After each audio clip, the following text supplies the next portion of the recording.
उत्तर प्रदेश के सोनभद्र जिले में विजयगढ़ में उपस्थित एक ऐसा किला जिसका महाभारत के नाम से जाना जाता है, महाभारत काल से भी है वो। तो दोस्तों, आज के किले की बात करते हैं जो उत्तर प्रदेश के सोनभद्र जिले में उपस्थित है। इस किले को विजयगढ़ का किला भी कहा जाता है और चंद्रकांता का किला कहा जाता है, यानी रानी चंद्रकांता का किला। तो किले की बात करते हैं दोस्तों। यह किला तैमूर पर्वत से घिरे हुए लगभग 400 फुट ऊंचे विजयगिरी के नाम से जाना जाता है। इस किले में पहले ऋषि मुनि तपस्या करते थे। और ये किले की अगर बात करते हैं तो ये एक ऐसा किला है जो महाभारत के टाइम बना है, यानी निर्माण महाभारत के टाइम हुआ और ये किला आज तक है। भले ही पूर्णता नहीं है लेकिन किला है। तो आप समय का अंदाज़ा लगा सकते हो कि कितना पुराना और कितनी कहानियाँ, कितने लोगों का निवास। तो पूरी स्टोरी जानते हैं रानी चंद्रकांता का किला। माना जाता है कि राजा चंद्रगुप्त मौर्य को जब मगध पर आक्रमण करना था तब वो अपनी सेना को इसी किले में विश्राम करवाया था। विजयगढ़ से लगभग 280 किलोमीटर मगध पड़ता है, जो मौर्य वंश का साम्राज्य हुआ करता था, जो वर्तमान में बिहार राज्य में स्थित है। अब आइए इस किले की बात करते हैं कि इस किले में कितने लोगों का शासन रहा है।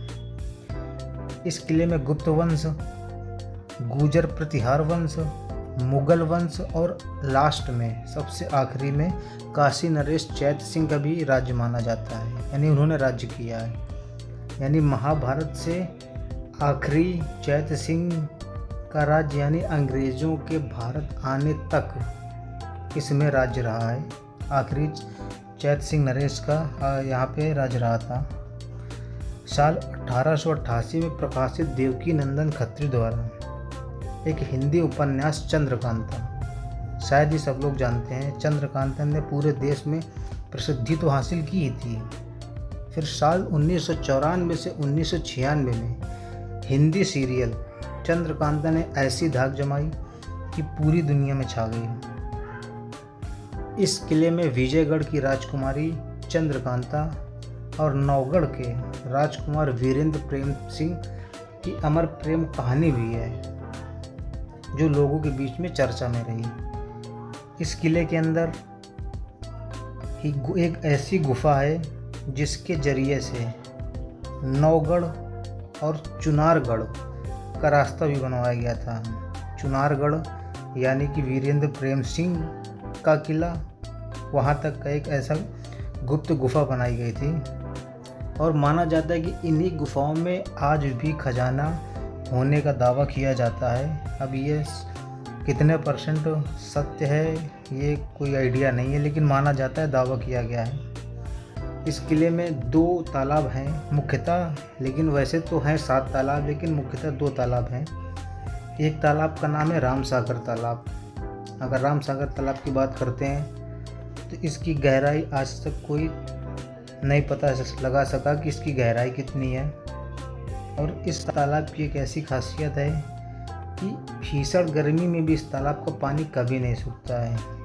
नॉर्मली ज़्यादातर सभी तालाबों का गर्मियों में पानी सूख जाता है, लेकिन इस तालाब का पानी कभी नहीं सूखता है। इसी तालाब में कांवरिये पास के ही उपस्थित शिव जी को जलाभिषेक भी करते हैं।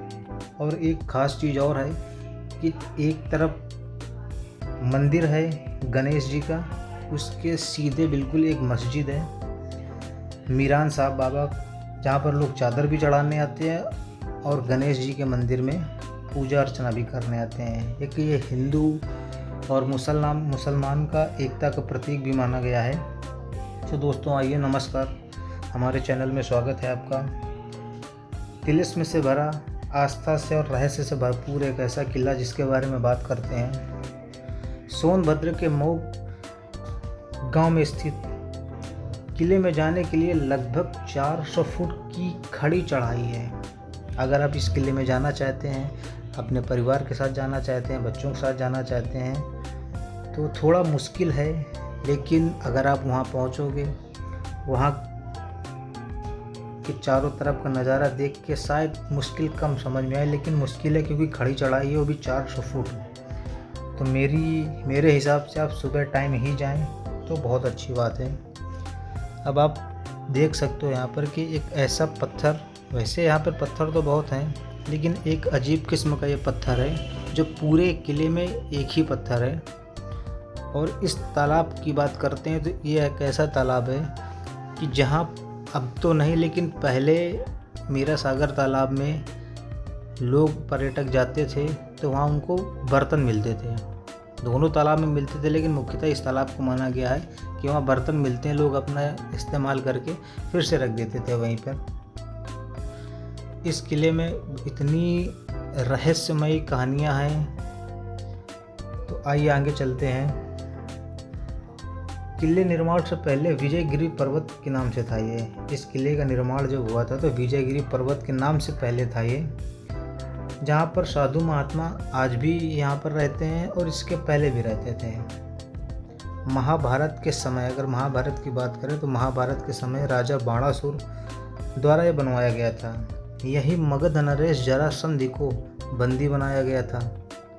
अब महाभारत पे आ गए हैं। यही गुप्त वंश का राज रहा 4वीं से 6वीं शताब्दी, फिर 6वीं से 1036 तक गुर्जर प्रतिहार वंश का राज रहा यहाँ पर। विजयपाल ने कुछ निर्माण करवाया था। आखिरी शासक चैत सिंह रहे, तो आपको हम बता चुके हैं। महाभारत काल में अंग्रेजों के समय का ये ऐसा किला है जो पूरी दुनिया में इसके अलावा ऐसा कोई किला नहीं हुआ है। अब एक रहस्यमयी बात इसमें और इस किले में है कि जो इसके पहले मैंने आपको 2 तालाब बताए थे, उन दोनों तालाबों के बीच में रानी चंद्रकांता का महल है। ये अगर आप देख सकते हो स्क्रीन पर, तो ये यहाँ पर सैनिक खड़े होते थे, यानी दुश्मनों को देखने के लिए और दुश्मनों से छुप कर वार करने के लिए सैनिक यहीं पर खड़े होते थे। और ये गणेश मंदिर है और ये मुख्य सबसे बड़ा तालाब, और उसके बाद जैसा कि मैंने बताया मीरान बाबा का मस्जिद है वो। यहाँ पर लोग पूजा करते हैं और मत्था टेकने मीरान बाबा पर आते हैं। तो रानी चंद्रकांता की इस किले में कहानी जो है बहुत बड़ी है, बहुत ही रहस्य है।